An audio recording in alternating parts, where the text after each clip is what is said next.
Hey, what's up, everyone? Welcome back to a very special episode. We're all here from the Slope Club, but this time we're joined once again by our good friend Derek Vasconi, the man himself, the man of the hour.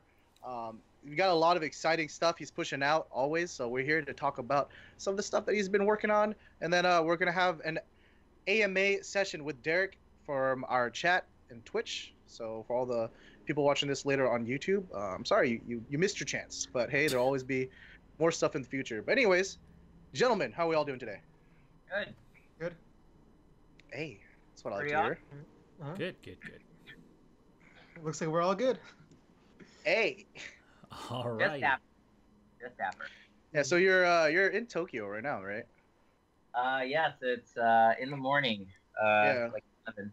So yes, just woke up. Oh wow. So pretty happy. Pretty awake actually. I had a good night's sleep. Oh, nice. That's Rare. good. Yeah, I was gonna ask because the last time I think we all saw you was at East Meets West, Ah, and then things were quite hectic, right? Dude, you look like you lost like 20 pounds coming into that. I did. I've lost a lot of weight since living here because you don't get like gigantic slabs of meat anymore unless you want to pay like $100 here in Tokyo. So what I used to eat isn't really what I eat anymore. Plus, yes, stress will knock off weight like no tomorrow. And Eat Sweet West was very stressful, but in a good way. I was very happy. Did you guys enjoy it? Did you guys have fun?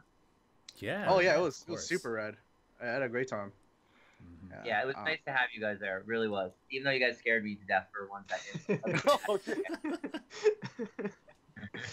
So for anyone watching who doesn't know what happened, basically we're helping put away some or like set up some of like the VIP goodies, and Derek had told us like, hey, there's this box filled with a bunch of like photos in it. Don't put that one out. That's special.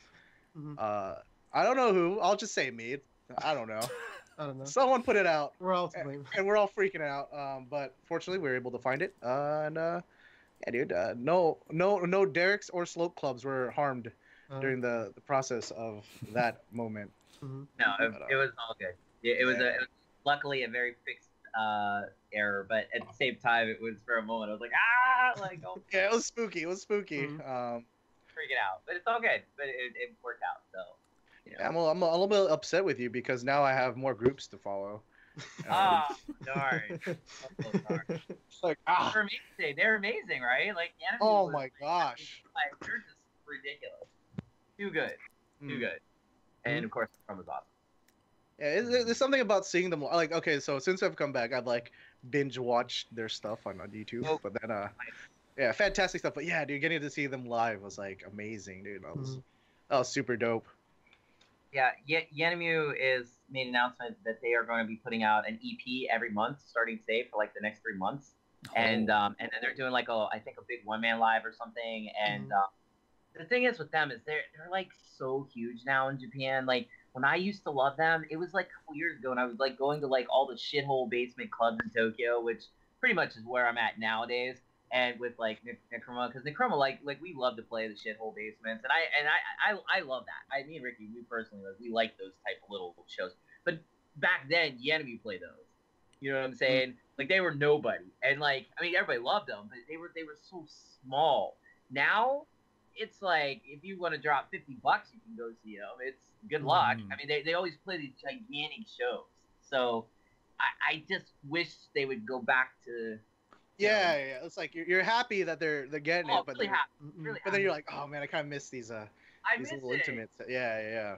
Like, they playing clubs with like my apartment's bigger than the club, and I loved it.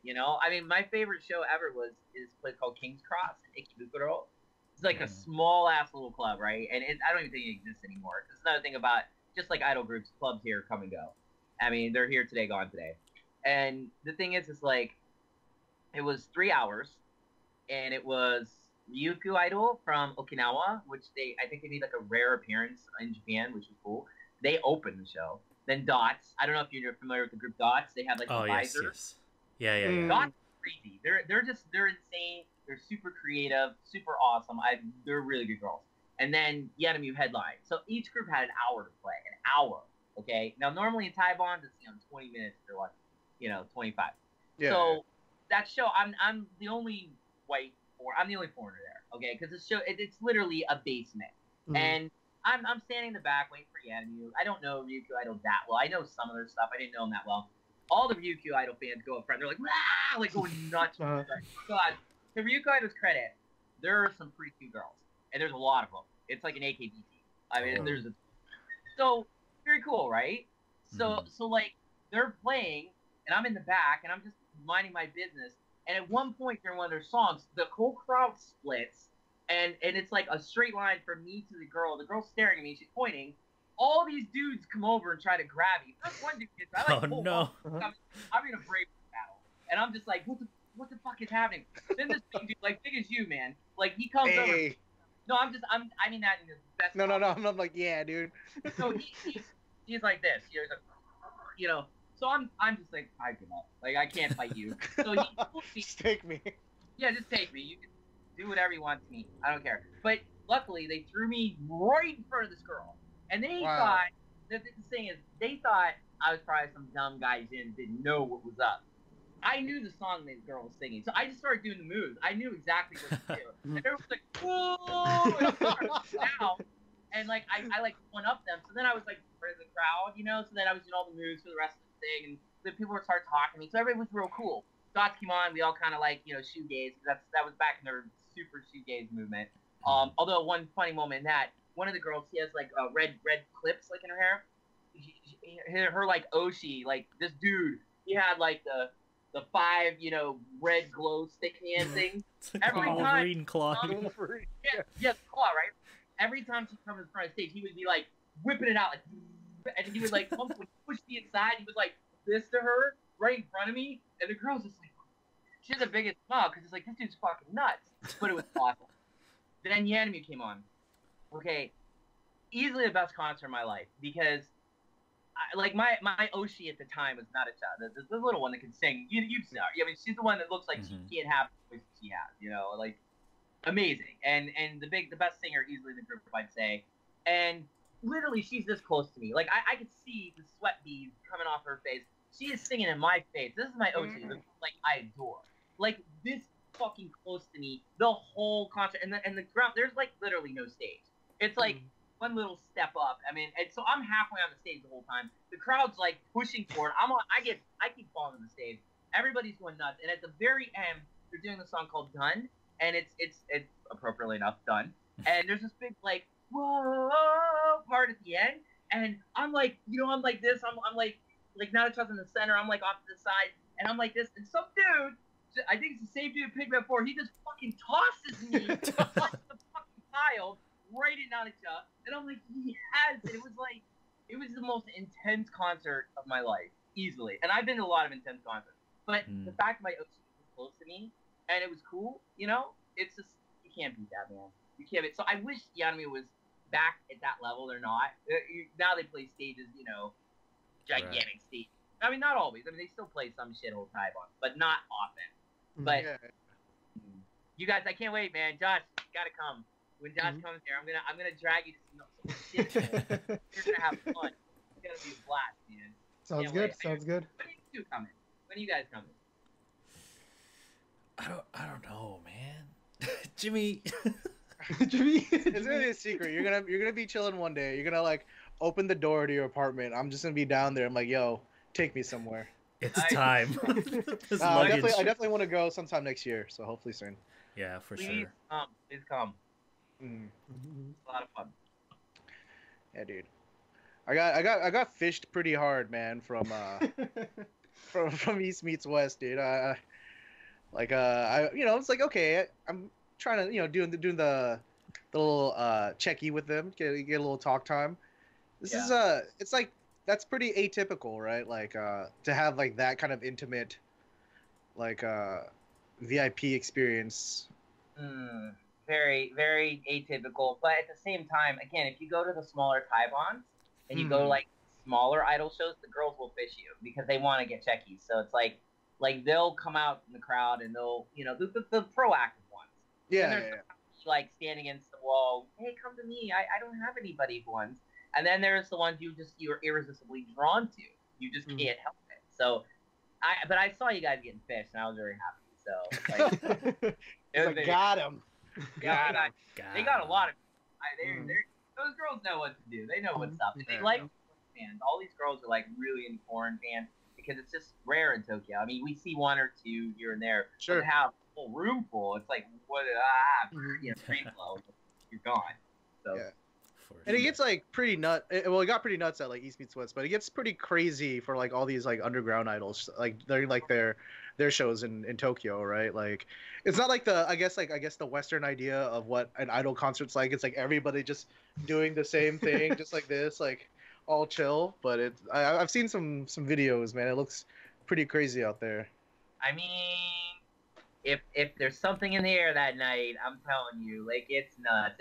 And I always feel bad because, like, you'll get the foreign fan that'll go right up to the front of the stage and think they're safe because this cute girl's singing, and then they just get fucking murdered by the fans, and then they get mad, and I have to tell them, like, well, you're the idiot that went to the front. What do you think is going to happen? But, yeah, it gets nuts. It gets intense. It just depends on who you go see, you know? Like, sure. Necroma's fans are pretty chill because Necroma's music's, like, real, like, slit your wrist depressing. But then it's also, like, they do have, like, idol songs. Like Skulls and the Stars, which is super idol. And so that song comes on, everybody goes nuts. And like sometimes it gets like fever pitch nuts. And of course lifting, you know, everybody does lifts here in Japan. And some groups don't allow it now. People have been getting hurt a lot. But like there's that. And then if you get like the more metal idols, like they'll break out and start dancing. I mean it just depends on who you go see and what their definition of crazy is. You know what I mean? Sure. Yeah. But with Yanamiu it's more emotional. It's more like all the turmoil is here. Yeah, know? It reminded. I used to be like really hardcore emo scene kid when I was in like 10th grade, 11th grade. You know, I'd go to all the shows in San Diego and stuff like that. With my girl jeans, my guy liner on. But like, yeah, watching Yano Koto live like took me back to those days. It was really interesting. I was like, it just felt like a lot of like the postmodern kind of like emo post-hardcore kind of sound I grew up on. I was like, wow, this is, but being performed by idols, you know, it's like such a marriage of the two. It's so interesting. Weird. Like I started off doing like metal, like hardcore metal craziness, but I was always into like the post-hardcore scene, like in emo, all that, because I don't know, it's nice. It moved my soul. And then I remember going to a Guso Drop show, and Yanamiu was there. All their fans were in the audience wearing the Bubble T-shirt, like a Bubble T-shirt, and I'm like, what is this group? Fucking Bubble, huh? And like they come on stage, and I literally by the end of their set, I was in tears and I had to leave. I walked out of the venue, I went to the side of the alley, and I was like, what the fuck just happened? And like I literally was so emotionally moved. Like I had to like re-prep myself for Guso, because Guso's like insanity. It's like they are the epitome of a nutty concert, not idol. Like you can't get crazier than their shows, or at least you couldn't. Now they're not around anymore. They're Burst Girl now, but like. Yanamiu they do that, you know, they really move you. And their one song, Am I, you know, where they have like the huge guitar trill in the middle, the delayed echo, and they're all in the middle, and they're sitting there, and they're like a flower, and then they're like pulsating up and down. Every single time they do that part, like I was standing next to Taniyama-san, their manager, one time during their live, and I started crying. I'm like, I hate you. I hate you. I hate you. I hate you. I hate you, Stan. Why did you have to write like, oh, it's so good? Dare you make me feel my own feels, man. Yeah. There's a lot of groups that like do like the emotional, you know. I mean, the cool thing about the idol world in Tokyo is there's something for everybody. You like ska? You like ska music? There's a ska idol group. You like metal? There are plenty of metal groups. Yeah. You like trad idol? There are a billion of them. I mean, it's whatever you like, you know. So it's very cool in that regard. Very, very cool. Nice.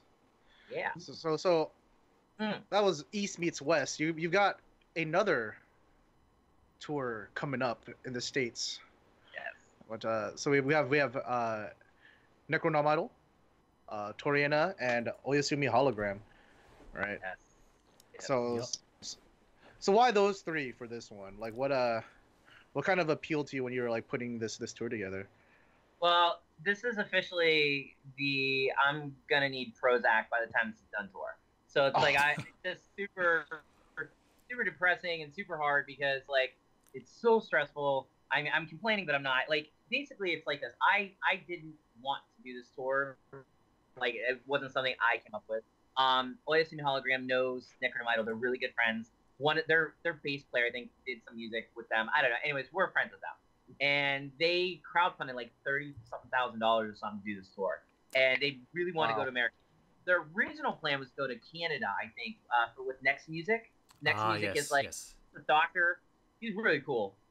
He brought what was his name? Steven? Is that his name? I don't know. I talked to him one time. He was kind of okay with me, but anyways, he does his own thing, and I really respect what he's done. He's been doing it a lot longer than me. He knows his stuff. I've tried, I treat him like a senpai basically. They, for some reason, canceled that, and they're like, we're gonna do that later. So I think they're gonna do that later next year. I don't know, but they went to Ricky, and they're like, Ricky, which by the way, people don't know, that's the man next to the title. And they went to Ricky, and they're like, we saw Derek did East Meets West. We saw he's doing East Meets West because this was back in June. And they're like, can he do something for us? We want to go to tour America for a month. And Ricky was like, a month? So we sat down, and I kind of just told them what's up. I talked to our management team, and I was like, a month is, you're being very optimistic. Nobody really knows you guys that well. And I mean, in America, like, and here you guys are legends. You played with Baby Metal, for crying out loud. Like, it's, you guys are awesome. And everybody loves you, and I've loved you for years. But America, it's totally different, So they were like, well, put us together a tour. So what I thought was, okay, we'll do a bi-coastal tour, because this way they can get the best of both worlds. Also, that added Necroma. Necroma didn't want to do the West Coast again, because they were going to do East Meets West, and then we were just there last week for Portland for the H Lovecraft Film Festival, which was awesome, and probably the best tour I've ever done. Wow. And it was perfect. There's literally came home with one T-shirt. I sold all of our merch. I was amazing. Oh, awesome. And, hey, nice. Yeah, girls got a standing ovation too for their thing, and won the event for best performance of all the events. So wow, score. Oh, yeah, that's awesome. Yeah, Portland is amazing. Portlandians are freaking awesome. Go to Portland, support them. Go eat voodoo donuts. They're amazing. Anyways, so like the thing is, it's like I was thinking, well, in order for Necroma to be part of this, because everything I do, my first instinct is how does it benefit Necroma? Because Ricky brought me into this world. Everything I do is for the power and glory of Necroma, because they are my group. They're the group I work for, the group I love. They're practically family to me at this point. So everything I do has to have an angle for them. So I was thinking, New York. Girls have been telling me they want to go to New York City for a long time now, like a long time. So I was like, good opportunity. So it's a bi-coastal tour, but I also thought Oyahalo would do the very best on the West Coast first, because West Coast tends to have, a lot more people, I think, more prone to idol music, would you say? Do you agree? Sure. Oh, sure. Yeah. Yeah, so I didn't want to do Los Angeles, though, because Los Angeles is a tricky market, and yeah, sure. I put it. I knew we would already be there for East Meets West, so I wanted to do a little something different. At least I would be there, and like idol stuff would be there. So I decided, San Francisco is good. San Jose, there's Barcon Matsuri. Elmer, the manager for Phoenix Ash, he arranged all that. So I was like, okay, there you go. There's boom, boom, boom, like tons of shows. But then I was thinking, but I don't want Oyahalo to be by themselves. Mm-hmm. I know Toriena from a long time ago. I used to go to her shows a lot. Like, she's one of my very first introductions to Japanese music. Some girl playing music on a Game Boy. I mean, how cool is that, right? Yeah. So, I don't know. I knew her because my friend knows her. It's like a friend of a friend. And I know her management. And so I just asked. I was like, hey, you want to come to America? And she said yes right away. I was like, oh, fucking awesome. And I think it's good for me, too. Because it's like, she knew I'm not, again, one of the things I've been doing here is building my reputation so that I'm not this weird freak that, like, white guy that doesn't know what he's doing. Like, and so all these things are helping me get the doors open and do stuff with more idols, should I want to. Which I kind of do, kind of don't, because I want to do other stuff like the documentary me and Josh want to work on. That's primary. But this also kind of helps with that. So Toriena said yes. So I had, Toriena, Oyahalo for West Coast. I'm thinking Necroma and Oyahalo for East Coast. There you go. And so then I just started mapping out all the dates, and it's been really rough because I've been dealing with a lot of, like, for example, a lot of venues. The communication's been a little difficult. Some of the people I'm working with have been kind of difficult. Not in a bad way, just hard, I guess. Sure. I'm in Tokyo, so it's like, I can't just call these people. But yo, hey, what's going on? It's not that easy.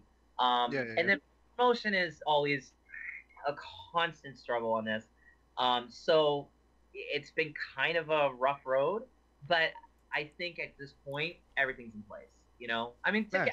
we average 1 or 2 ticket sales a day. We have been for a couple months now, so I can't complain about that. But it's not at the level it needs to be. But at the same time, it's all paid for. So it's like there's not a lot of huge pressure on my back. I mean, there is a lot that's paid for. There's a lot that isn't.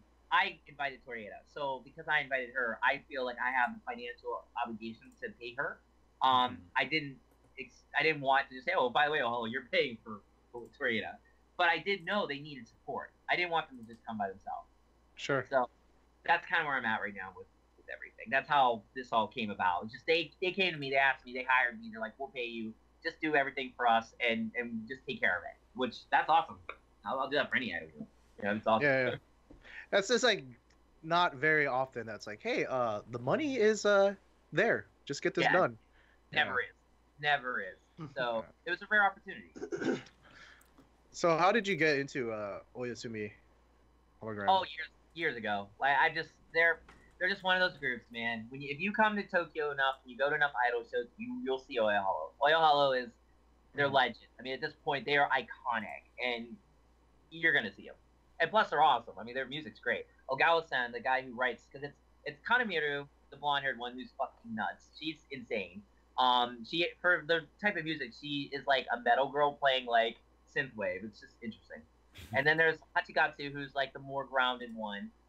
And then there's a guy, Ogawa. Ogawa, he writes everything, and Ogawa is kind of like in the background. Sometimes he's on stage for them, sometimes he's not. I've gotten to be a lot closer with him because again, because I don't want to be close to the girls, because it's just it sends the wrong message. I don't want to try to get to know them. Like it's more like you're here and I'm staff, you're not. But because Ogawa's a dude, I can bro down with him. So it's bro, let's drink, let's watch stuff. So me and him are already like we're already. But I knew that was gonna happen. I just regret that it didn't happen years ago. Because I knew the moment I saw Ogawa-san like years ago, I was like, oh, this dude's a bro. Like he knows his shit, knows how to write good music. I would probably do really well with this dude.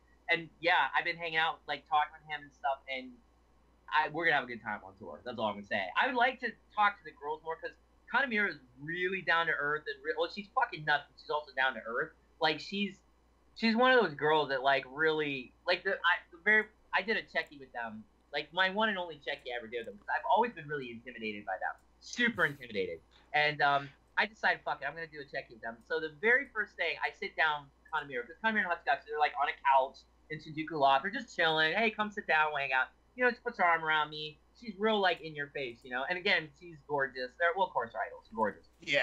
And the very first thing she says to me is, "Hey, hi, Derek. Nice to meet you. I have a gambling problem." I'm like, say what? A word? The conversation just went AWOL from there. So it's like, I have a feeling it's going to be really interesting when they're on tour.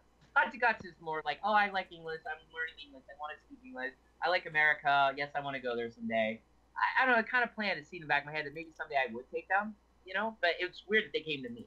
So, so I've been into them forever. I mean, you come here long enough, there's certain groups you're going to see, Sure. You'll see. So. Yeah, because, I mean, even, like, I've never been to Japan, but just being, like, within the idol community, that's definitely, like, a name that has come up, for sure. Oh, yeah. Yeah, I mean, and it's interesting because they're kind of like a group that I don't even know you could call them idols anymore. I mean, they are, but they're not. They do the idol setup, but their music's like really, I don't know, like more indie rock now. Like it's hard to do maybe idol mixes for their stuff now. I mean, their latest album is a genius, great indie album.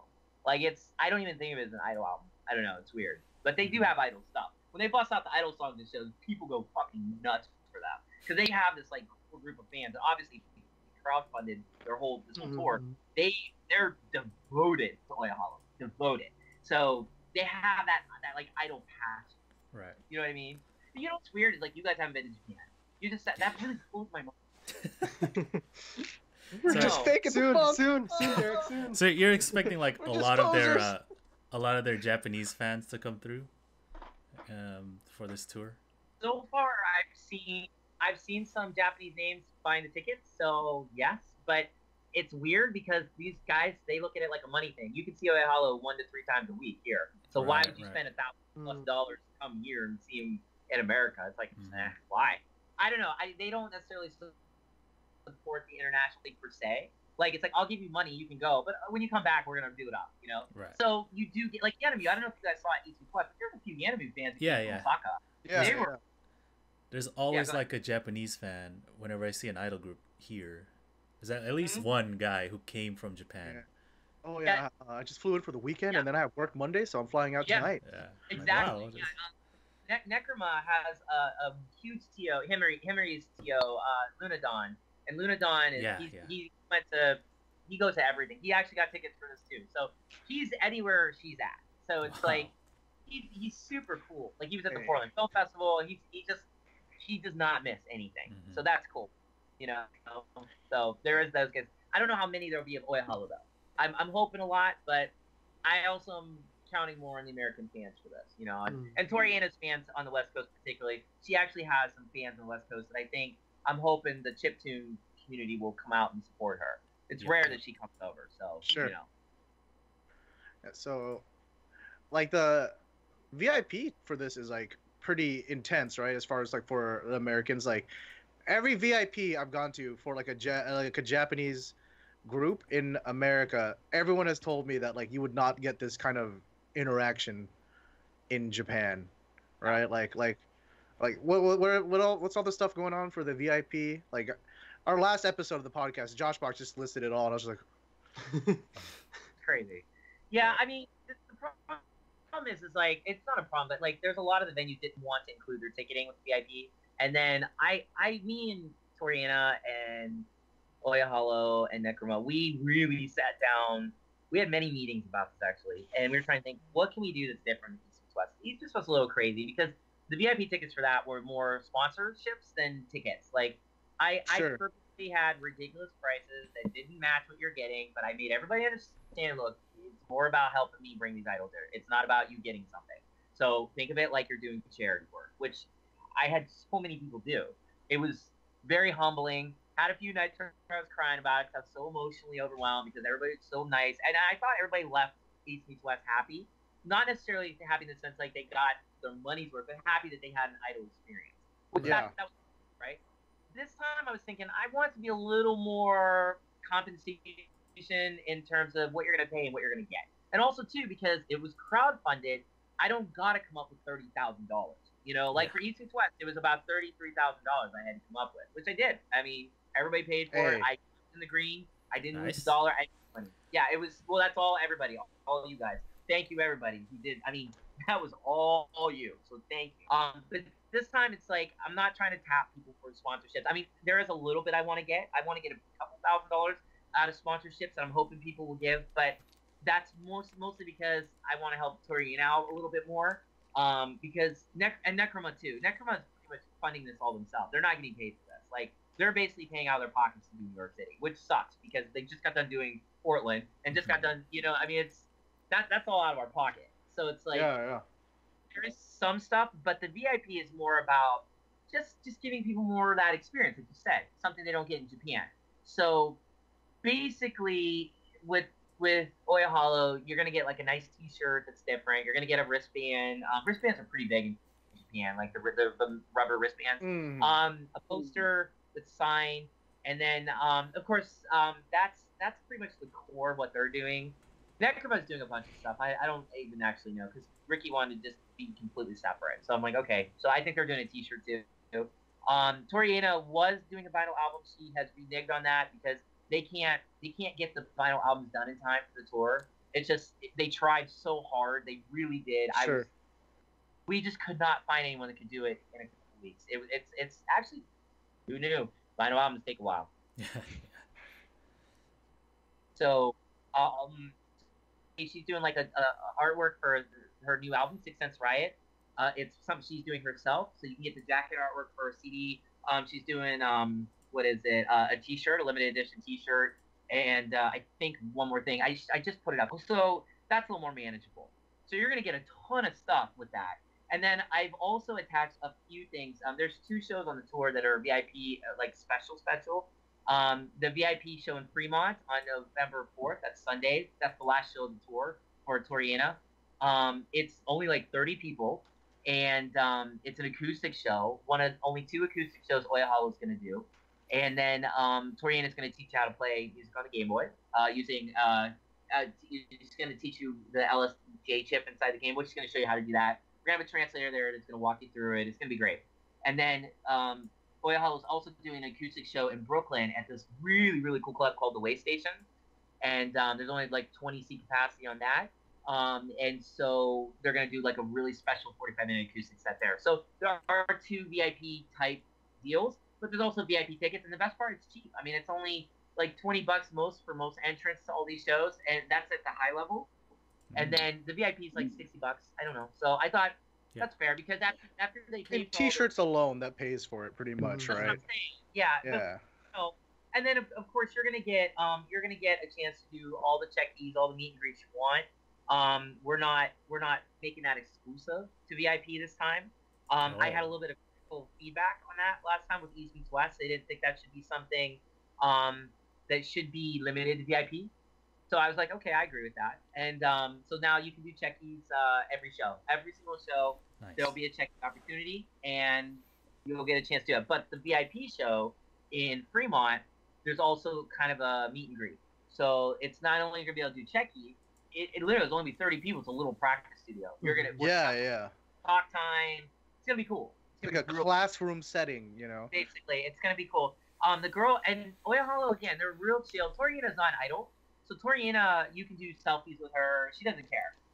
She doesn't treat herself like an idol. So she's a little different. You can actually talk to her. If you know Japanese, you can go up and talk to her. Hey, nice. Yeah, she's real chill. Toriena's like, the very first time I ever met her, she gave me a bro hug. I was like, oh my God, I love you. Like, and she's like, bro, and she hugged me. Then the second time I saw her, I asked her if I could buy her a beer. And she's like, yeah, come on. Like, we just compied it up and got drunk. It was awesome. So nice. She's awesome. She's a good girl. So for anyone who's watching this, whether it's on the live stream or on YouTube, we are in fact doing a giveaway for the Fremont show. I mean, I'm hearing nothing but like positive reasons to do it. Literally, the only reason not to would be the money, but it's not even that bad. But hey, we got your back, or at least Paul from Sweden, the homies, got your back. So we do have a tweet up on our Twitter. I think it's the pinned tweet at the top. Make sure you go to there, you like and you retweet to enter. Yeah, and it's a very rare opportunity, right, to see like any of these people in such an intimate setting. It doesn't happen in Japan. I mean, it does, but it doesn't. I mean, they do things called offkai, and offkai, like, you know, like little private events, and you know that sometimes happens with groups that like you do get that real personal, intimate, like, you know, experience. Necroma does that a lot with their fans, and that's pretty cool. But I mean, in this case, like, you're gonna be in a little practice studio. You know, it's only gonna be 30-something people. You're gonna get to hear Oyahalo do an amazing. I mean, they are amazing on an acoustic level. They're amazing on anything they do. But go watch a YouTube clip of them doing acoustic stuff. Like, you're in for a treat. I even want to get on the stage and play. I also got if I can play with them. And he's like, yeah, okay. So I don't know. I kind of want to get up there and like fulfill a dream of playing with idols, but. Hey, do it. Let's get the guitar. Well, yeah, I'm left-handed, so it's not that easy for me, unfortunately. But no, but I'm just saying, like, it's just gonna be a really rare thing, and that ticket's a $200 value. It's the most expensive ticket on the tour, but again, this is where I'm coming with like more of the sponsorship thinking. I want it just to be one show on this tour where you're paying a little bit extra, but all that money goes to paying everybody. So that's actually, like, if I get all 30 people to come to that show, that will pay all my expenses, like every single one of my expenses. Right. So I got one show, I get 30 people. That's not a big quota, $200, not that much, in my opinion. I would pay it. And you're getting 2 hours of great stuff. 1 hour of Oyahalo, 1 hour of Toriena, plus you're getting an hour of checkies, an hour of meeting. It's the best I can do. That's really good. Like 30 people is like it's like how many people is usually in the line for one person's checkie, right? But this is like the entire audience, so it's like you're gonna get a good chunk of time with them, right? And in such an intimate setting. Yeah, you're not gonna get pushed out like that. It's like I'm running it. You know, it's my thing. Usually I have Ricky with me, so Ricky's kind of whenever Ricky's in the room, he kind of has that personality where he takes over everything. So and rightfully so, he knows what he's doing. Everybody defers to him. He's one of the smartest guy in the room always. So it's like everybody just defers to him. Well, this time he's not on the tour until the last 3 days. So this is my show, and I'm nervous as hell because my Japanese skill isn't where it needs to be for this, but. Okawa-san is really cool. Toriena is really cool. Like, I feel like it's going to be okay. And I think I'm surrounded by a lot of good people on this tour, and a lot of people want to help. So please, you know, I'm saying, like, this is the tour to come to if you want to have a really very intimate experience with Oyahalo. Because even if you don't like Oyahalo, they're idols. I mean, if you really think about it, how many times are you going to get a chance to play in a music practice studio with them or see them do something where they're going to be this close to you and you like they're there, you know, and trust me, they're going to take your breath away. Those girls are gorgeous and they're great singers and some of the very best in the underground Tokyo Idol world. Like maybe one of the top 10 groups of all time, in my opinion. So I'm very honored to do this, but right now I don't have the tickets where I want them to be. So that's why I wanted to do this AMA and also like to kind of promote. I appreciate you guys helping. You know, I'm not doing this for an ego thing, and I'm very humbled. Like East West was really humbling. I'm not kidding. I did have kind of emotional capitulations there about it because everybody was so loving and so kind about promoting and supporting. But I'm a one-man army, you know. I'm not the guy. I don't have a street team, and you know I don't have an organization. I'm not a business. This is all for love of the idol, you know. This is all for passion. Like you guys, look at what you guys do week after week after week. You guys keep the flame burning for Nogi and Kea, and like you guys do a great job at it. And I think like I don't know. I mean like, but you guys do. You've been doing it for so long. You understand? Yeah, totally. Gosh, right? It could be a grind. Yeah. Especially some weeks like I'm going on. You're like, but you got to keep it going. So I'm here in Tokyo, the land of idols. I'm inspired every day. I mean, every single day I can go to a show.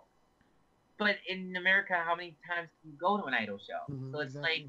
You gotta support this. In my opinion, you have to get behind this. If I was in America, there's nowhere else I would be November 1st to the 9th except at all these shows. And I really mean that, not just saying that. Knowing you, I definitely believe that for sure.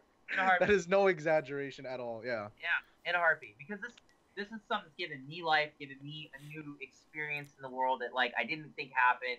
It's gone now from the shithole clubs of Tokyo. Now I can bring them to like America.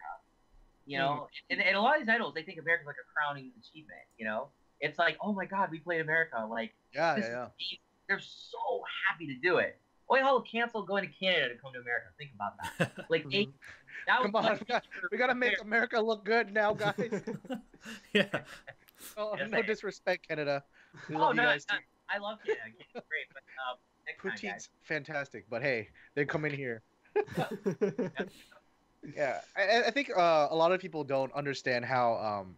Well, they have an idea, but I don't think they truly understand how not lucrative all of this is, right? Oh. Like if we're trying to make money, there's like 50 billion other grinds that we could have found ourselves in, right? And especially with you doing like running these concerts, so it's definitely for the love, right? Yeah, I mean, East Meets West, I think I made $220. I mean, it wasn't enough to even pay for my plane ticket. So it's like, you know, this is all for love. That's not saying it can't be more. It's just, you know, it's a thing you got to grow. Sure. You know, somebody told me that, like, if you made any money on East West, that'd be a miracle. And they're right, you know. But it wasn't a miracle. I had a lot of support, like a lot of private idol support. My strategy has not, people are going to think this is snobby, but it's not. I go to the idol fans.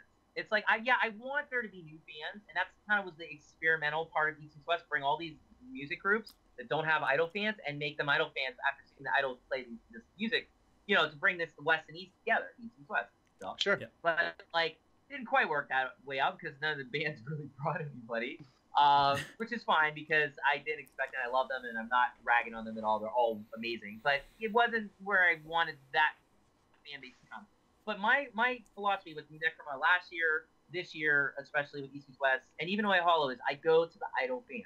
I want you in there because you're the ones who are going to enjoy it. You're the ones who are going to get the most out of it. You're the ones who are going to buy the checkies. You're the ones who are going to buy all the merch. Like, yes, I want new fans, but I really just love idol fans. So I'm kind of really appealing to them more than anything. And then I'm trying to figure out ways to reach out to communities. Like I've been doing that. Like I messaged every single Asian community in San Jose and San Francisco and said, hey, you want to get on this? Of course, like nobody responded because that's what happened East and West. I probably messaged around 300 or 400 different organizations and not one responded, not one.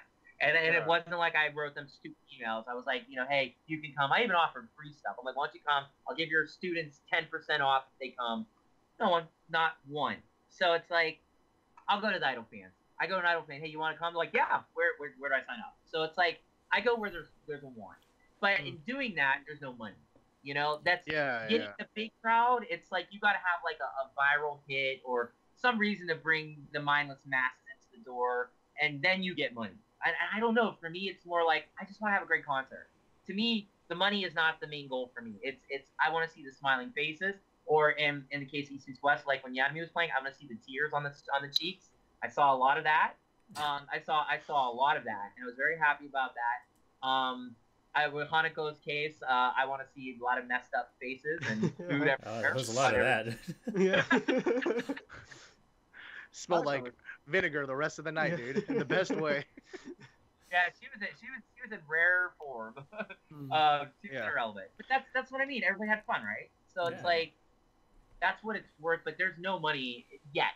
I'm trying to figure that out, you know. But again, I'm not a marketing guy. I'm a guy who just loves idols. So I'm not trying to be, you know, as long as the idols make money, they don't go home in the grid. I feel like my job's done. I'd like them to get new fans. I've accomplished that every time. So, you know, I'm 3 for 3 right now. I think well, the thing I want like a lot of idol fans to understand is just like, even if you don't really follow these groups, this is the best way for you to support getting your groups to come to America eventually, right? It's like if these smaller groups can come and then like have successful concerts in the States, that's just like that's the only way you're gonna incentivize some of like the bigger groups to even consider doing it, right? And then like and then what's the worst thing gonna happen? You're gonna come in and then discover a new group that you have to put money into because you love them so much now. Oh my god, that's so horrible. What am I gonna do? Let me ask all three of you a question.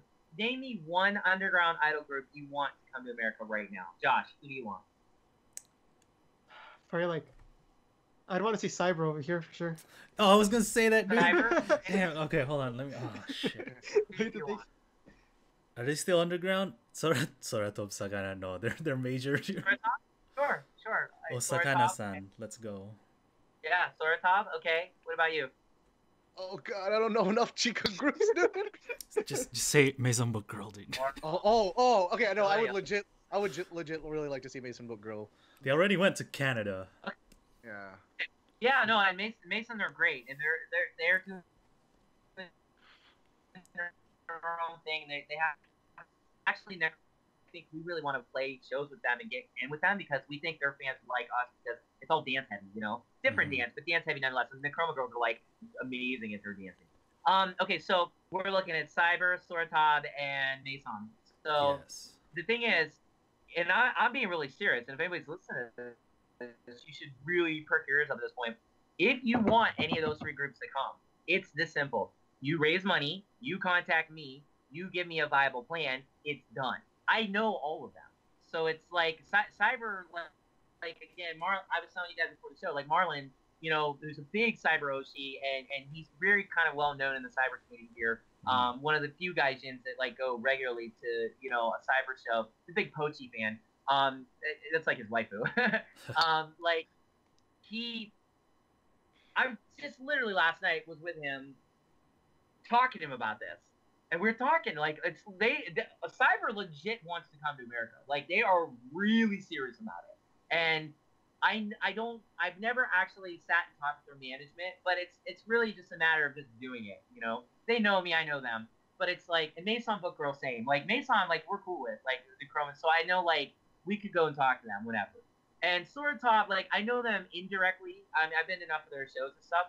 Soratob's, they're to be honest, their fire's been kind of dying down a lot lately, in my opinion. They haven't really been as active as they were, so I'm kind of almost fearing a breakup soon. I don't know if that. Oh no. That seems to be what happens. 2018. But if any of you guys want it, you literally would just have to get together, come up with a good plan, get enough fans in the place, guarantee it, and come to me and just pitch to me. I mean, I'm really willing to do whatever, you know. And again, I have the access. I can just go to these groups now because with what I'm doing with my management, you know, with being through Ricky, you know, making introductions and making benefit in Chroma in some way. You know, let's be honest. East Meets West Music Fest 2 can be discussed. I mean, I am considering it, you know, but in this case, it's gotta make sense. Mason is definitely a group that I think wants to really come to America next. They've done England, they've done Canada, so I know they like reaching out. I don't know how. Do you think Western audiences would get them though? I sort of thought it would be easier to sell. Cyber would really be easy to sell. But Yeah, I don't know definitely. They really have a very interesting sound that's not really like they're like, but yeah, it's really good. But have you heard their latest question? Yes. Like oh my god, like tears, dude. It's so tears good. And tears. But it's like they're like I'm just saying like it's these groups, right? Like it's that simple in a sense. You just got to come up with it. But if you really want to bring idols to America or anywhere in the world for that matter, you've got to have a plan. Like the biggest group I want to work with personally, outside of their is They're Theirs. I am like really in love with They're Theirs. They used to be Bellring Girls Heart, and Bellring are like they are the most iconic legends in the underground world, probably next to Fish and Best. They are up there, you know. And now They're Theirs. I have an Oshi fan of them who told me if I bring them to America, he will pay for everything. Wow. So everything. And I know this guy, and he has enough money.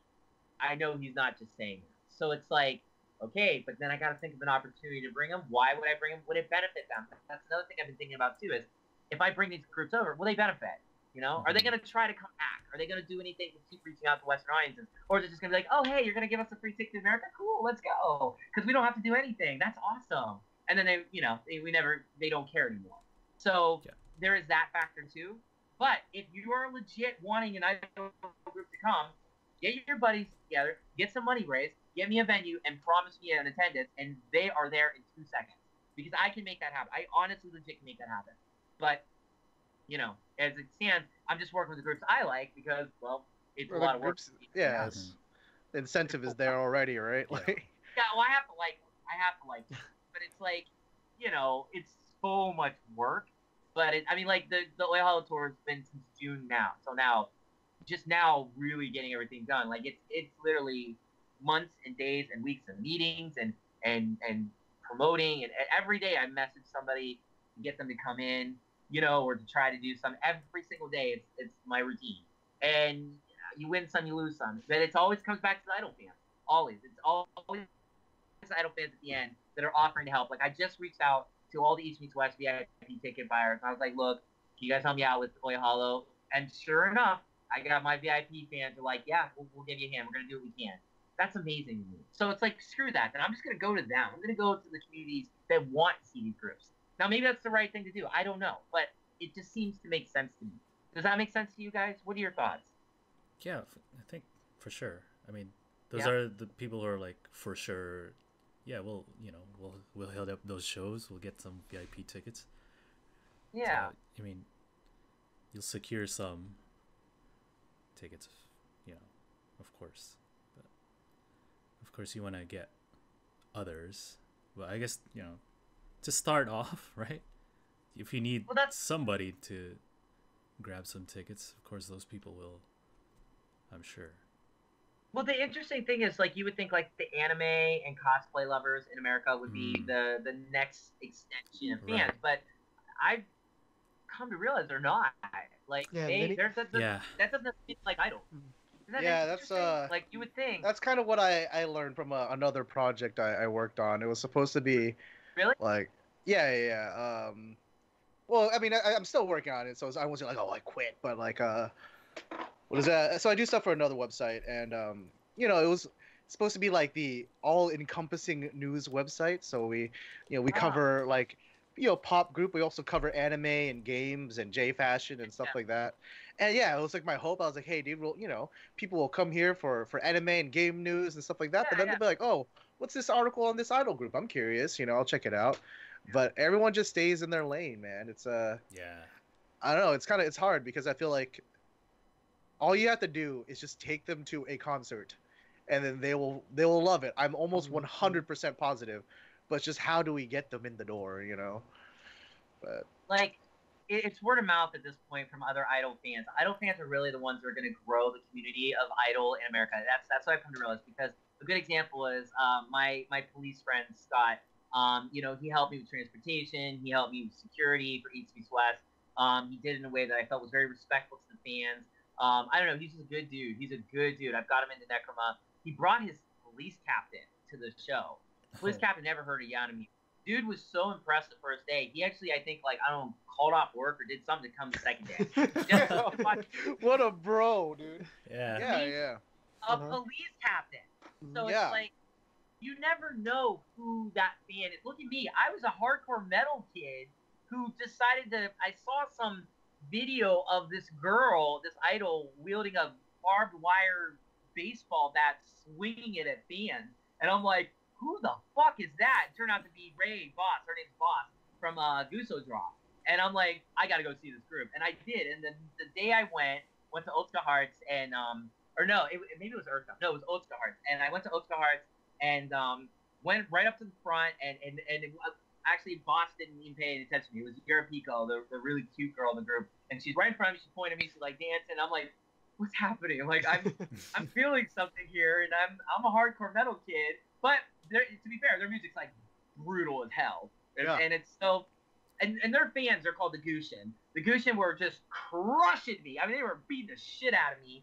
And instead of being the typical guy saying, ew, what are you doing? I was like, yeah, man, this is awesome. So I just, my mind was gone that day. And then I remember they were doing this thing called Checkies. I'm like, what are Checkies? And I started watching, and I saw people going up, so I was like, oh, can I go to the girl that was pointing at me and being nice to me? And I did. I'm like, oh, what's your name? I'm like, give me a hug. He's like, oh, dummy. I'm like, oh, what's wrong?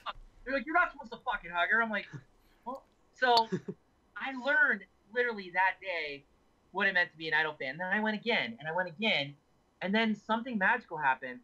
Guso Drop played shows every Monday at this place called Rokumeikon Space in Meguro. That's the place me and you are going to, Josh, when you come here. I'm almost sure we'll end up there. And Rokumeikon's amazing. And it's basically their home. And every Monday, I started to go. And the fans started to notice me. And then one day, one of the fans came over from their little Japanese group, because, I was like the only foreigner there. And they came over and they started talking to me. And I knew enough Japanese to talk back. And next thing I know, they all came over and started talking to me. And then they were like, the one fan in particular was like, let me buy you a beer. So I bought me a beer. Then he bought me a Guso Drop belt. Then he bought me a Guso Drop DVD. Then he bought me all their CDs. And he's like, welcome to the motherfucking club. So then after that point, I was hooked. And then, and I went real crazy during those songs. Because they were hardcore metal. Like, I could dance. I could swing and do all that fun stuff. Crowd surf, all that. Well, you don't really crowd surf. You get lifted. So I got lifted a million times. Yurapiko would take water and spit it in my face. A couple times she jumped on me. I'd carry her around. Like, I was like, okay, this is a good transition for me. But then I started getting all these other idol groups, because guess what happened?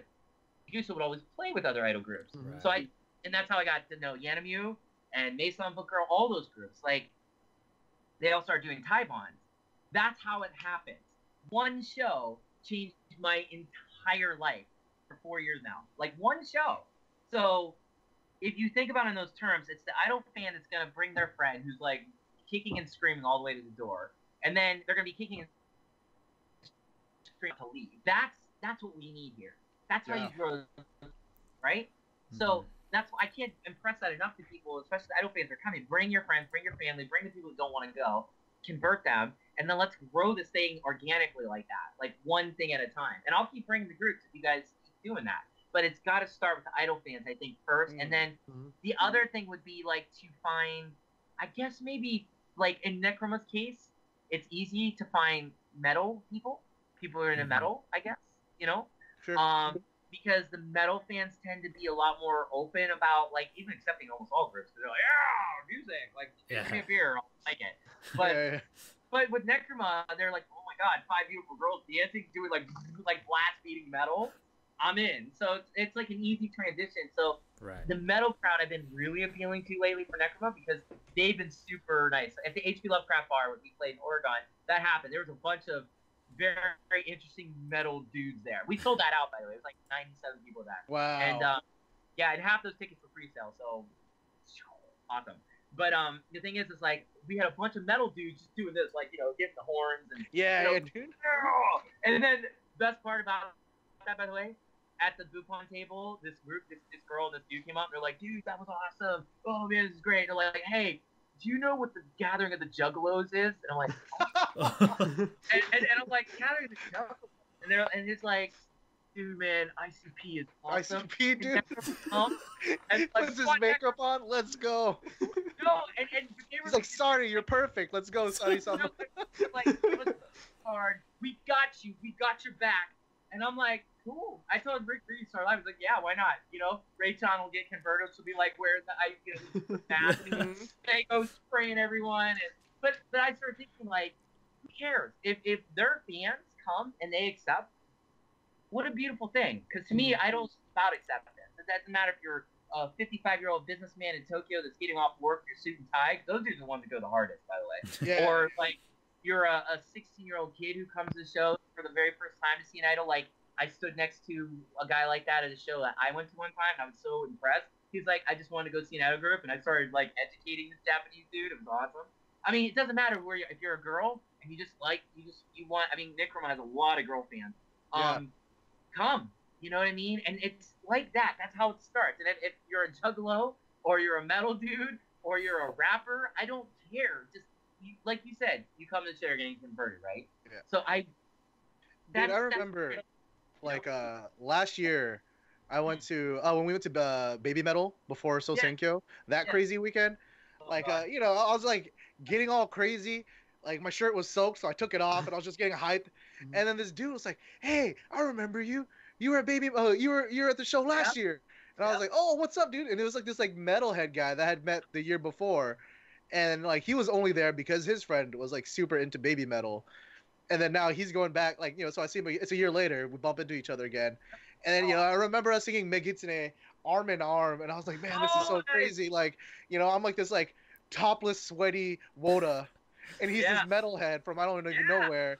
I know he's from the Bay. That's right. We were just arm in arm singing Megitsune. I'm like, dude, this is what it's about, man. Like, yeah. Oh, so good. Yeah, that's my favorite part. That's my favorite song by them, actually. No, that's what I'm talking about. Like Baby Metal, they're like the marijuana of like idols. Like basically, they're your gateway drug into the idol world, and I love them for that reason. All love and respect to Baby Metal and their fans. And I'm a fan too. But they brought over a lot of people in the idol world that would never have come here, including that fan from There to There. Started out as a fan. Now look, willing to pay for all the There to There's to come. A little Chica idol group that's actually legends here, but in America probably very few know them. That's how it starts, right?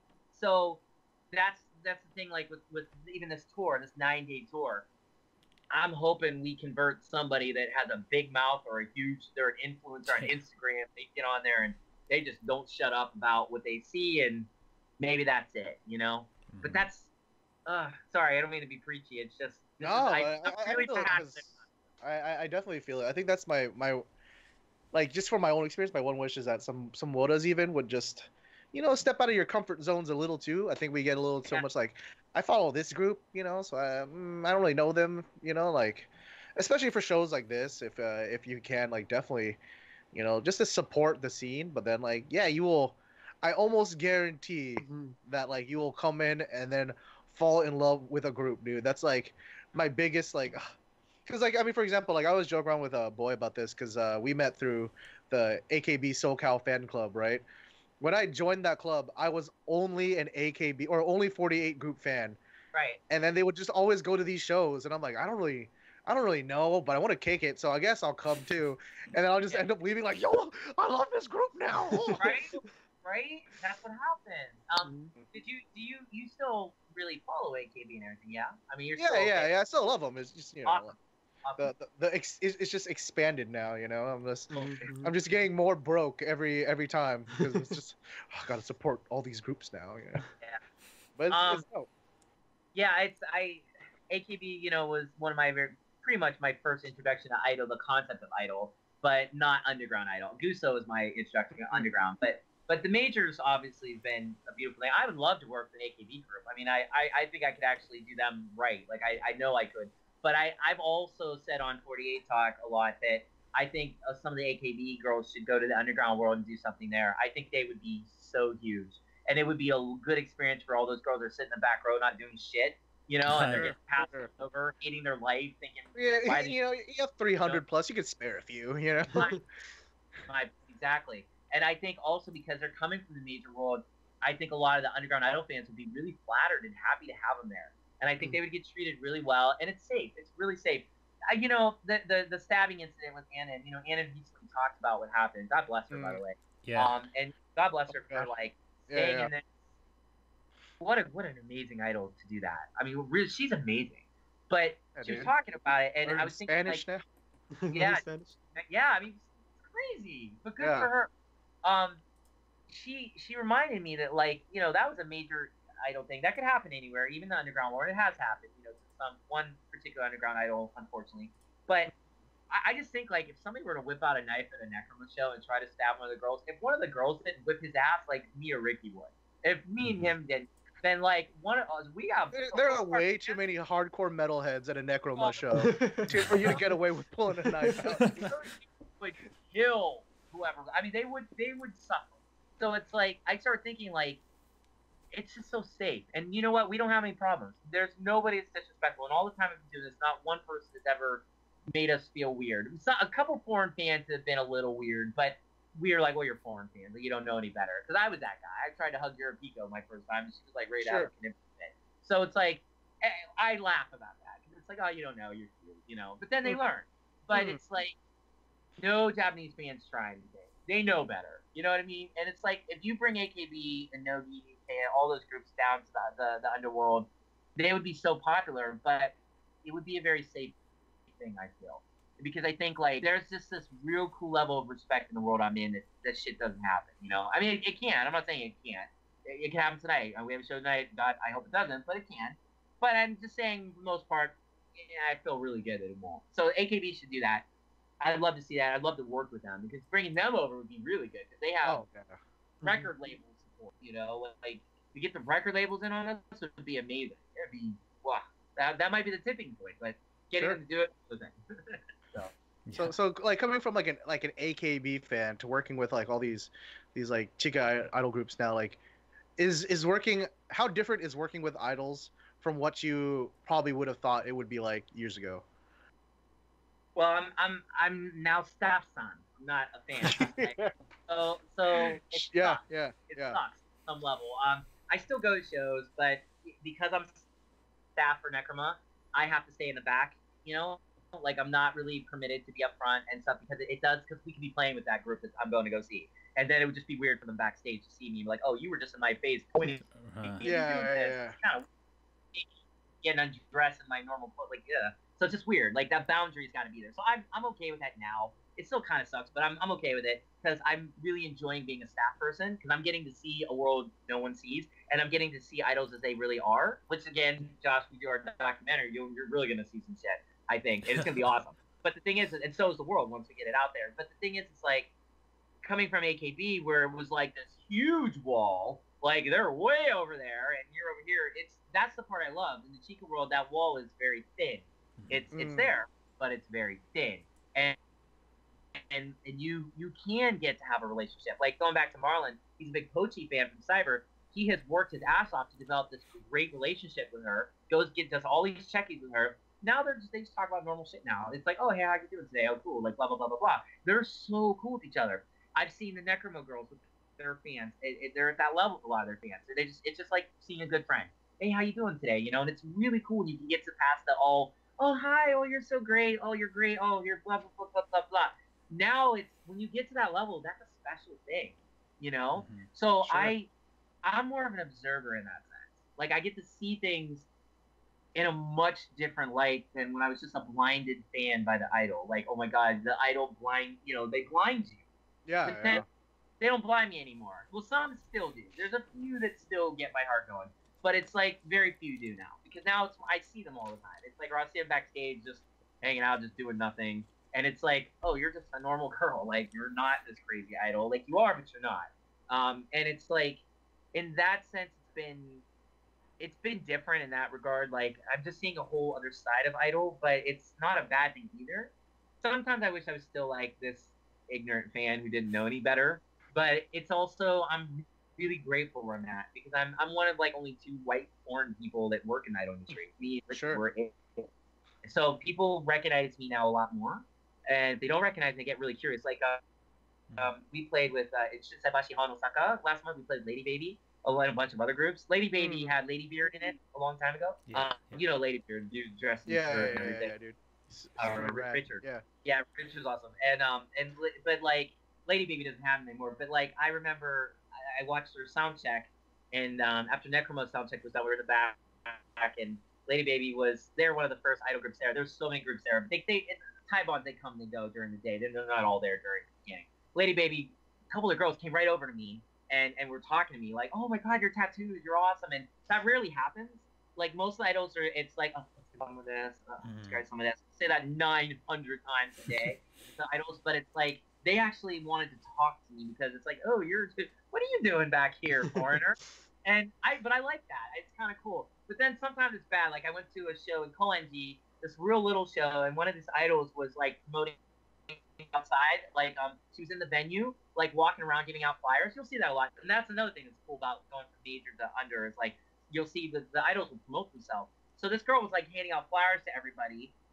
Everybody there's Japanese. I'm the only foreigner, but she didn't know Necroma was playing, or I guess she didn't know I was with Necroma.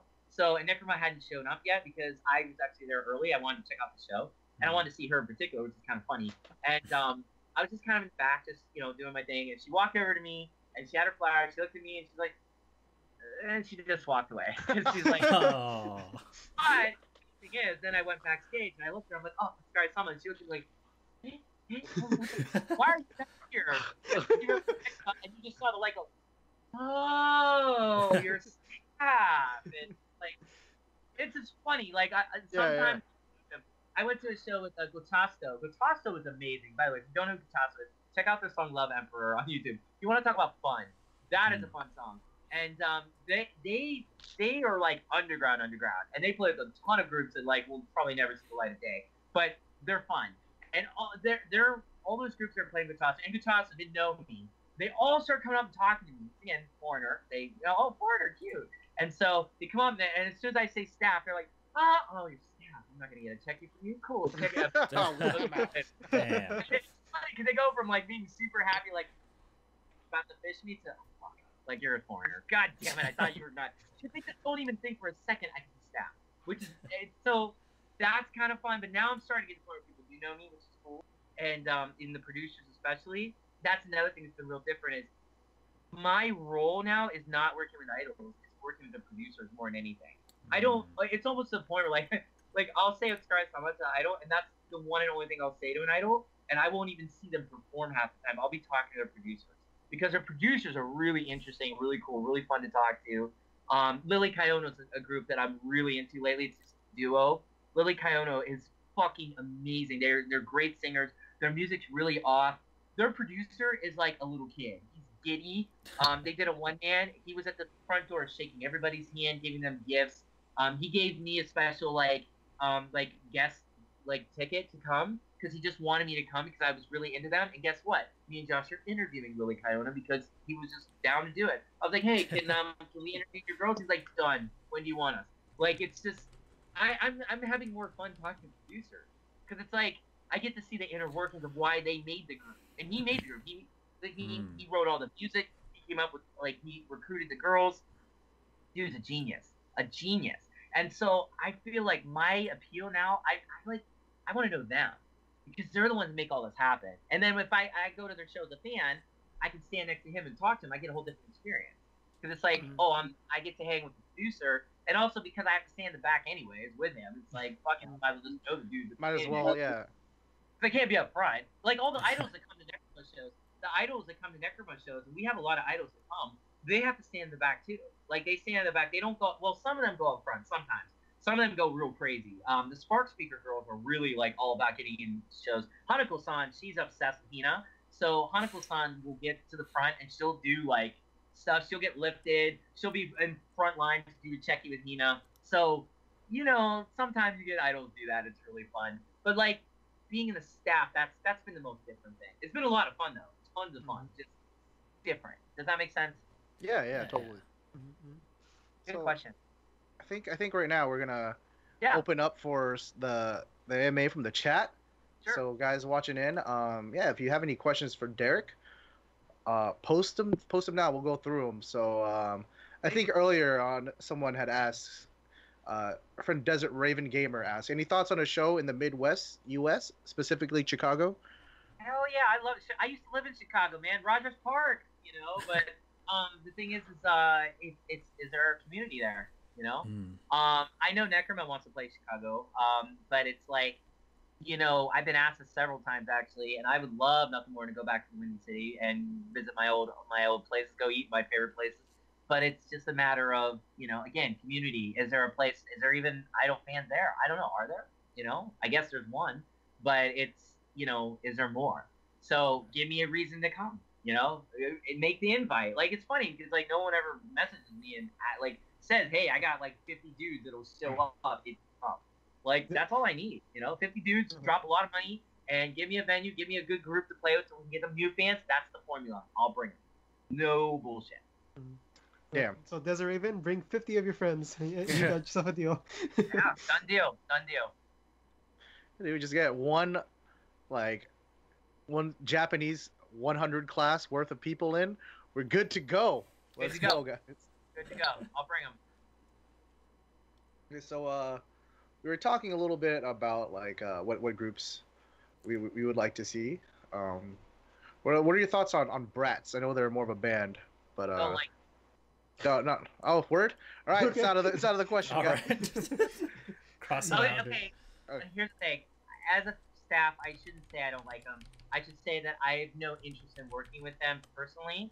Again, if there's an opportunity, sure. But I'm not really into Bratz. I'm not into like their music. They're great. I will say that. I'm not backtracking here. They are phenomenal what they do. Their new stuff they just put out, I was listening to. I'm like, yeah, this is pretty dope. But it's not for me. It's just Sure. I go a whole different direction. It's got to be bizarre, weird. That's usually what gets me. And Bratz is pretty like level, like yeah, we're metal rocking. Like I don't even want to say that, but yeah, I mean they're good, but just not for me. Not what I'm into. I have to like it. So. Yeah. That's fair. Yeah. In the same vein, someone brought up Hamida System. Oh my god, I love those girls to death. I would do something with them in 2 seconds. I've interviewed them. I set up an interview with them last year for J-Pop Rocks. We play with them. We're playing with them, I think, next week. Or we play with them all the time. They have gotten so good. They went from this like kind of shaky group to yeah, we're pros now. And I mean, they've in a space of a year, they have grown phenomenally. Their fans are great. They cross over to us a lot. Himari is really into them in Necroma. For Himari's Satan side this year, she had them play, I believe. They were the only group I think to play her Satan side. So there's a connection there. She's good friends with one of the girls. One of the girls was like obsessed with Himari. So like, and then again, they come to our shows. The real tall one with the short hair, I want to say it's Soda or Beat or Flame. It's one of the three. She comes all the time. In fact, one of the times she came to Shinokubo Earth Dome, she was there with another one of the girls, and they came to the Bupon table to get the checky tickets to meet some of the Necroma fans. I was like, girl, you are at all of our shows, and she got like real embarrassed. She's like, took off. She was like, it's just funny because these girls are like Animal House on stage. So long answer to a very great question. Yes, I would do something in a heartbeat with them, and so would Necroma. We are really tight with them. So be on the lookout because I just may do something with them. I love them. They're the type of music you listen to when you're driving down the Pacific Coast Highway and the sun's setting. That's their kind of that's them to me, and I've done that. So yes, Hamida all the way. Sure. Last one, and kind of like the same set of questions. Someone, Desert Raven Gamer said, "What about Bandmade?" Again, don't have any interest at all with them. Plus, no, listen, They're Bandmade actually has gonna be in LA soon. Yeah, In I a was few gonna weeks. say, they don't need my help. They don't need my help. Yeah, they're doing okay, right? They're doing great. They're phenomenal. They got their own fan base that are awesome. Just I'm not part of that fan base. I have no interest in them whatsoever. None. So they're good. They're good. They're great. I hope we play them sometime. Me personally, no interest. Yeah, I like as far as working together and everything like that. Yeah, right? no. And plus they don't need me.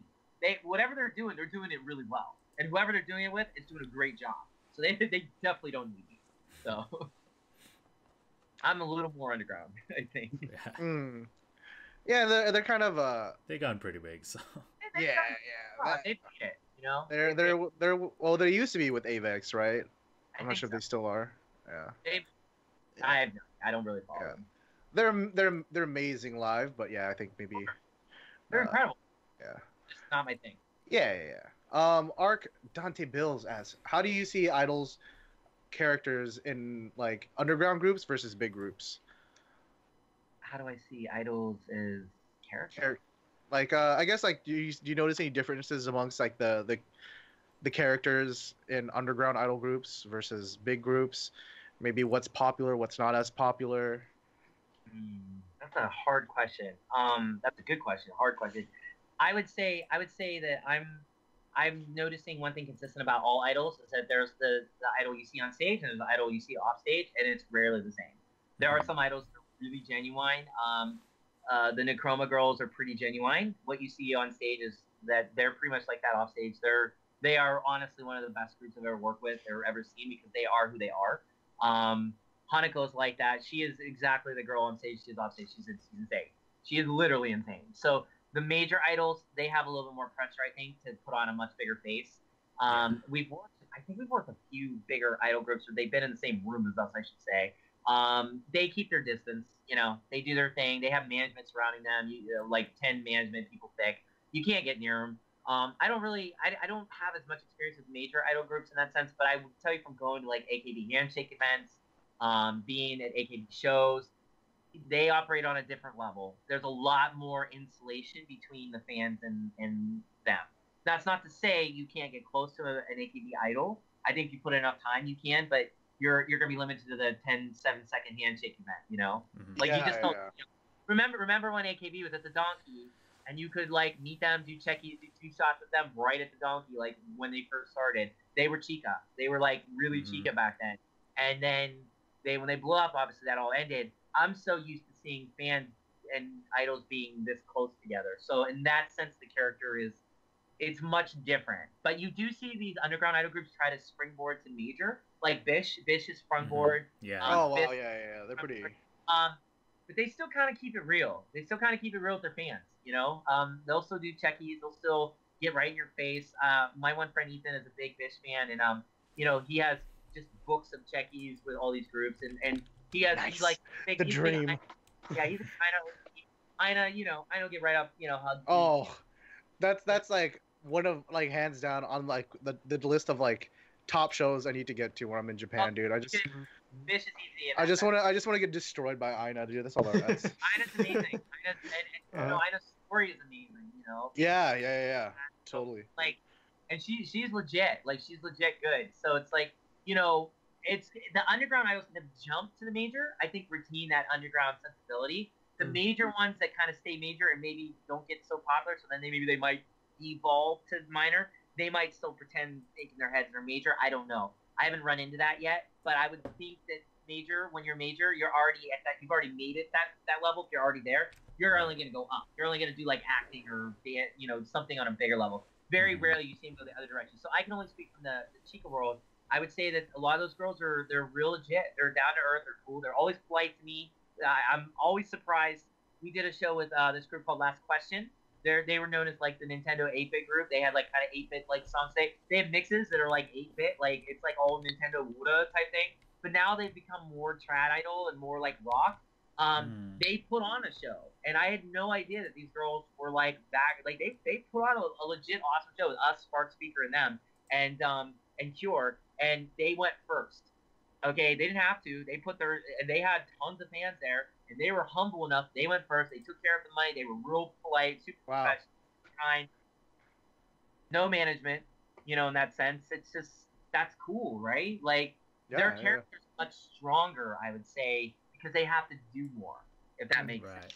Yeah, Yeah, I I've met totally like see a what you mean. few industry people, and Yeah. I think very rarely have I ever heard anyone say that like knowing idols behind the scenes made it like more of a turn off, right? It's always been like if Oh, anything, you're just more like, wow, this is like amazing the stuff that they're willing to do. yes. I mean, I have seen some idols that surprised me with their behavior backstage in the sense that it made me not like them as much, but Sure, only yeah. because I misunderstood their character to begin with, so that was my fault. Mm. But that's not to say that I don't also sympathize. They're humans, you know. Yeah, And yeah. they can't be smiling and happy all the time. And also, too, like backstage, it's a private area, so they feel like they're on the line. If I'm privy to that, I can't judge them for that, for being who they are. You know? Not being on when they're technically supposed to be backstage, right? 99% of the time, I'm more impressed. I'm like, wow. Like, again, like with this group, last question, these two pros that I had just seen at a bunch of Thai bonds. I didn't really think anything more than, oh, they're this cute little idol group. Sure. And then they're like running shit. And like they did a great job. And that fucking place we played was packed.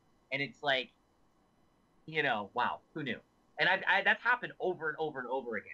So in that sense, I have a lot of respect in that. And their character is much bigger than you can possibly know.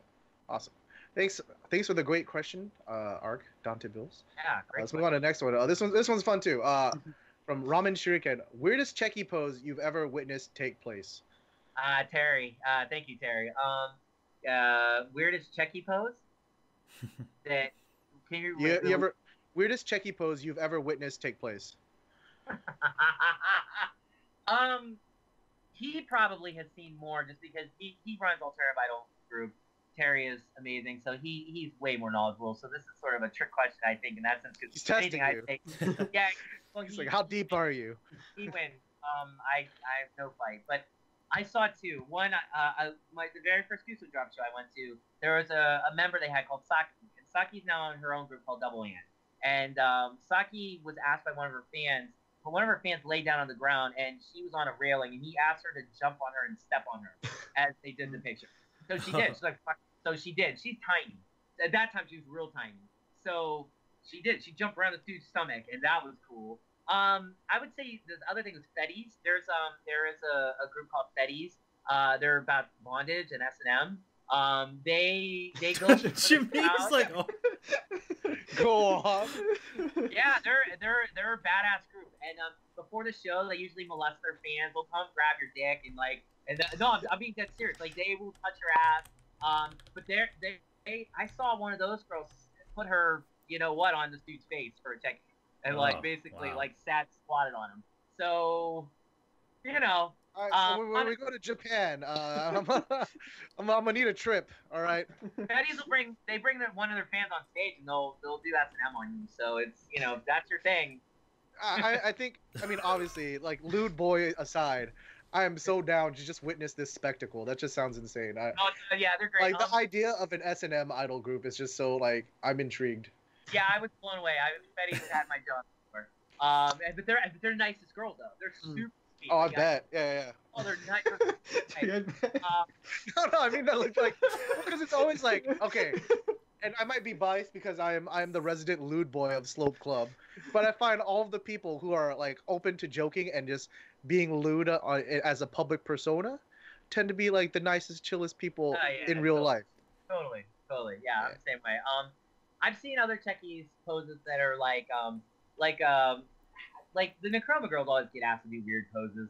I think Himari was asked to sit in the middle of the floor the other day, and somebody put a spotlight on her, and it looked like she was just like this like dead doll, and that's what he wanted. So that was kind of cool. I don't know, they get all kinds of weird requests, but they do it. They don't care. Pikarin's done some weird ones where I think she's bit people. I mean, she bites people, but I think she's done some like sex ones, like where she's been like holding girls' boobs and stuff.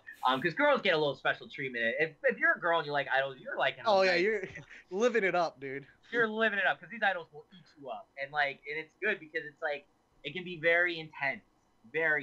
So I've seen some stuff in that regard, but I would say that the Fetties would probably beat everybody. And Hanako, she's done short techies are cool, but she doesn't actually take pictures during that. She just chokes you out, and then you get a picture. Yeah. But she's had some interesting requests too. Yeah, that was a lot of fun to watch from my end, you know, because being new to Hanako-san, just seeing all these dudes like, oh, I'm gonna see how long I can go. Yeah. Tiny little Japanese girl choking you the fuck out. Can't beat it, man. Hanukkah's the best. Good question. We have another great question from Moondoggy X12. It says, I want to hear more about foreign fans doing weird stuff, or what are the biggest mistakes foreigners make at idol shows? Yeah, good one. No, I mean, foreign fans, the best is like when they don't know the mixes and they try to know, and they're like, Tiger.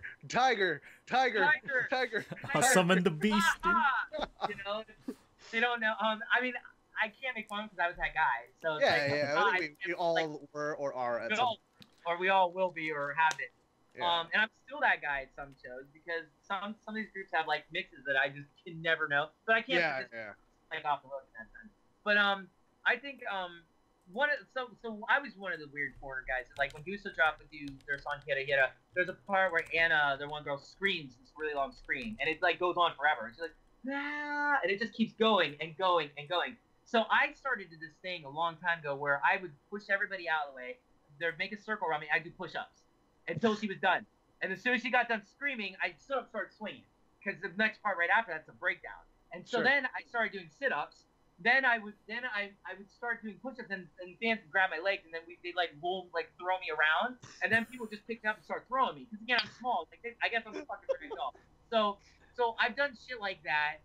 And then when I started doing that Candy Syrup, this group, they started doing that during this one part of their song called Idol of Death. I swear to God, they took the push-ups from me. Because when I started doing push-ups for them, Non, their one singer, would get off the stage and just kick the shit out of you. Like if you were, all of us would do push-ups, she'd go around each person and kick you right in your ass. Or sometimes she'd sit on you. So foreign fans sometimes don't understand that. So the biggest faux pas I've seen is sometimes foreign fans will try to grab an idol, and that's a big no-no. You can get right in their face. You can do this thing where you're like this close to them, and you can stare at them and do all that weird shit, and that's okay. That's idols expect it. But if you touch them, your hand's getting chopped off. So it's like you can't do that. You can't touch them. If they touch you, totally different. There's this group I like called Kakuyo-Terra Architect. They're probably one of my all-time favorite groups. And their one girl, Nanamra, is batshit insane on stage. She loses her mind. And there's a few times where, I guess I'm boring Josh. He doesn't care anymore. So, bye, Josh. Sorry. Well, I know he'll be back. Yeah, but so Nanamra was in my face, she's being all smiling and stuff, and I'm thinking, oh, this is great, and like she jumped on me, and so I'm holding her up, and I'm holding her hand up, and trying to be careful for her because she got her leg burned, so had to be careful about that. And she jumped off the stage, and then I'm thinking, oh, this is awesome, and then she comes up, fucking slaps me right in my face, and I'm like, what the fuck just happened? So my reaction would be, Did you slap her back? No, but that's instinctively kind of sure. But it's like cute idol. But it's like, what do I do at that point? So I've seen fans get slapped by her, and then they don't know what to do, and so they kind of have this weird reaction, like like they don't know what to do, and that just cracks me up because it's like, what do you do, you know? And then there's some fans like during checkies, they'll try to hug, and that's like a big no-no. Or they'll how do I put it? They'll just go on and on and on and talk to an idol in English, and they don't realize this girl doesn't fucking know a word of English.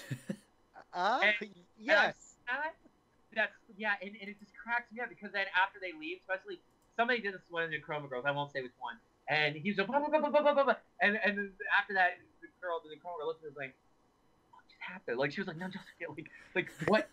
Like I don't know what to do. Like, and does she not know I don't speak that good English? So maybe that's not as weird of things I could say. I've definitely seen foreign fans do mistakes, but again, you're a foreigner. It's like, it's cool. Like we know that. Like it's cool. Just the biggest thing is don't say anything lewd to an idol. Don't touch them inappropriately, and have fun. Have fun. Like the worst is when you're up front. There was somebody up front for Necroma, and it was Hina's birthday show, and Hina's birthday show was batshit insane. And this big, tall Australian dude was up front with his wife, both foreign. They had no clue about an idol show. I don't even know why they were there, to be honest. And they're just getting destroyed. I mean, the Chroma fans were just railing on him, and somebody punched his wife, not on purpose. Just the hand was. Yeah. It's like a metal show or something like that, like, right? It's just hands go flying. Mm-hmm. He got mad. He pushed the fan. Well, you can imagine what happened after that. Like, he almost got destroyed. So, thankfully, there was another porn fan who goes all to the Chroma shows. He pulled him aside, and this dude's a big dude. He's like, dude, you do not punch a fan. Like, you cannot punch a fan. Get the fuck out of the front. You know, and then I went to this guy afterwards, too. Because I was up front. I was listening about me. I was filming. I came downstairs, and I went to him, like, you okay? I'm like, dude, you can't punch a fan. He's like, well, this dude punched, you know, my wife. I'm like, you understand that's not intentional. And I explained to him all this. I'm like, are you okay? Are you going to cause any more problems? You better get the fuck out, you know? Like, I'm telling him, get the fuck out. Like, you were not coming here to do that. But he was cool. He understood. He apologized. Everything was cool. Ricky went over and talked to him. We all talked to him. It was cool. But sometimes you have that. And it's understandable. You don't know. But I would say you should prep yourself before you go to a show. Unless you're like me. I got destroyed at my first show, but I smiled. I loved it. I thought it was great. Because I'm used to that. Because I come from the metal idol world. That's normal. But I would say be careful, you know? Sure. But not. I don't want to make it sound like it's like this dangerous thing it is. Everyone has a blast. Everyone has fun. But as a foreigner, you know, maybe know what you're getting into. So. Yeah, I think my personal biggest pet peeve at any like Western Idol show is like the inevitable guy in the audience, like, are you single? You know, like. Yeah. Just like the random shout, like call outs while they're doing MCs or something. Yeah. Oh, will you date me? It's we've never had anyone since I've been there actually ask or propose to any of the Necroma girls. I think the Necroma girls laughed them out of the building. But it's like, because the Necroma girls are all pretty tough. But it's sometimes you do see like people really fawning. And that's good, but it's usually females who do it. Female foreign fans will fawn like crazy. Oh, yeah, dude. We had one female fan was like literally in tears. But it was like cute. It was like endearing. Yeah. It's not like. I don't know. One of the weirdest things is foreign fans ask techies with Ricky. Like, he's the producer. Ricky is like a cult icon here. He is. You know? So I've taken techies for Ricky with fans. Like, okay, you know, you do, like, Ricky's like, I don't want to do techie. I actually, one time, somebody asked for a techie with him, and I made him sign the techie, and he was like, get the fuck out of here, I'm not signing it. He signed it, and he did. It was so funny. But that, in fairness, that fan was awesome. And they waited till every single person left. They waited till all the techies were done just to get that techie with Ricky. Wow. So that's cool. Like, that's weird, but it's cool. Like, yeah, I'm a little bit disappointed that I didn't get my techie with Ricky now. Hey, you can't. He'll do them. He doesn't charge. So if you really want it, he's been getting asked a little more regularly. So it just cracks me up. Oh yeah, dude. I felt bad when we did the live stream with when he was on the live stream with Nick on our channel. Like, everyone in the chat was like, get Ricky on the screen, and I was just like, oh, maybe he's tired. I don't know, guys. Give him a break, dude. I've seen a couple idols ask Ricky for his technique, which is really weird because idols don't ever do that. But there's a few idols who really love Ricky because of what he's done for them and what he's done just as the scene as a whole. And I mean, he's really has his shit on straight. He's super pro. He's never crossed the boundary, not once. He's super smart about working with the right people. Necroma's been around for almost 4.5 years. That in Idol World, that's like 3,000 years old. So that's like common years. So like it just doesn't happen. And he has a plan, man. And I don't know. So if it's just word of advice, you want to be a weird foreigner fan, come and ask for a techie with Ricky. We'll love you, but it's weird, but it's fun. So just please troll him. It's so much fun. Ricky-sama, ishori shashi no totei. He's like, what the fuck? What? That's my new goal next time I see him. Squad goals, man. Squad goals. Yeah, but I think that's it for the questions we have. So yeah. So thanks everyone in the chat for hanging out. Thank you, Derek, for doing this little session with us, man. Love it. Really appreciate it. Always fun talking. For you guys, you know, we talked a lot about Necroma, but if you're interested in seeing them again or seeing for the first time, maybe they're going to be going on tour with Toriena and Oyasumi Hologram very soon in the States. It's going to be a bi-coastal tour. We do have a VIP giveaway. Just make sure you go to our Twitter, twitter.com/slopeclub. It's gonna be the pinned tweet. Just retweet and like that for a chance to win. And even then, if you guys have the means, definitely look into buying a ticket, supporting Derek, supporting the industry, you know, and getting more idols to come out, man. But yeah, that's been the Slope Club little special episode with Derek. We'll check you guys next time. Be good, everyone. Thank you so much. See you guys.